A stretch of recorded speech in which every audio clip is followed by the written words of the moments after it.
আসসালামু আলাইকুম সুধী দর্শক, শহরটি চেনা চেনা লাগছে নিশ্চয়ই।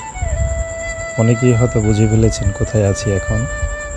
হ্যাঁ, আমি আছি বাংলাদেশের অন্যতম একটি জনপ্রিয় দর্শনীয় স্থান সিলেটের জাফলংয়ে। এটি সিলেট শহর থেকে প্রায় 60 কিলো উত্তর পূর্ব ভারতের মেঘালয় রাজ্যের কুলদেশে অবস্থিত। জাফলংয়ে আসার পথে মেঘালয়ের পাহাড়ের অনেকগুলো জলপ্রপাত আপনাকে মুগ্ধ করবেই। দূর থেকে দেখতে এগুলো দারুণ সুন্দর লাগে। তো আমরা সিঁড়ি বেয়ে নিচের দিকে যাচ্ছি জাফলং 0 পয়েন্টের দিকে। উদ্দেশ্য নদীতে গোসল করা। সিঁড়িতে নামতে নামতে এক পাশে দেখতে পাবেন সবুজে ঘেরা পাহাড়, আর অপর পাশে সারি সারি অনেকগুলো দোকানে রং বেরঙের নানা পণ্য নিয়ে বসে আছে দোকানিরা। পর্যটকেরা এখানে ইচ্ছে মতো নিজেদের পছন্দ মতো পণ্য কিনে থাকেন দরদাম করে। আজকে শুক্রবার বিদায় প্রচুর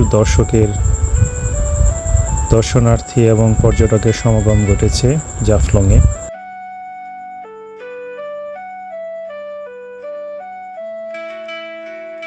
দেখতেই পাচ্ছেন প্রচুর পর্যটক। পাশেই হচ্ছে ওই যে দূরে দেখা যাচ্ছে যে শহর, সেটা হচ্ছে ডাউকি শহর ভারতের। এটি ডাউকি নদীর তীরে অবস্থিত।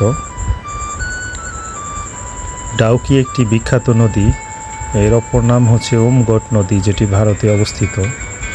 এটি বিখ্যাত এর স্বচ্ছ জলধারার জন্য। ওই যে দূরে দেখা যাচ্ছে ডাউকির জলধারা যাচ্ছে ওদিকেই, তার স্বচ্ছ জলে নিজেকে ডুবিয়ে নেওয়ার জন্য। তো সিঁড়ির এই অংশটি খুবই খাড়া। তো চলে এলাম নদীতে। এবার উদ্দেশ্য নৌকা নিয়ে ওই দূর প্রান্তের মায়াবী ঝর্ণায় যাওয়া। তো সেই উদ্দেশ্যে নৌকা ভাড়া করে ছুটে চলা পিয়াইন নদীর উপর দিয়ে।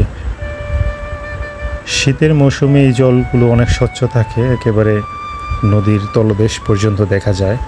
এখন যেহেতু বৃষ্টির মৌসুম, বর্ষার মৌসুম, তাই পানি কিছুটা ঘোলা। আমাদের সাথে আরও অনেক দর্শনার্থী ঝর্ণা দেখতে রওনা দিয়েছে। অনেক দর্শনার্থী গোসল করছে নদীর ঠান্ডা জলে। এক অপরূপ দৃশ্য।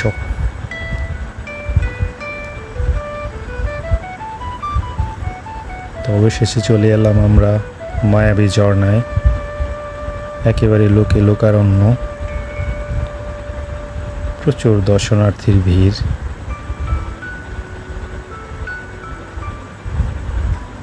তার মাঝেই আমরা ঝর্ণায় গোসল সেরে ফিরে এলাম। তো আজকের ভিডিওটি এ পর্যন্তই। কেমন হলো কমেন্ট করে জানাবেন। সবাইকে ধন্যবাদ।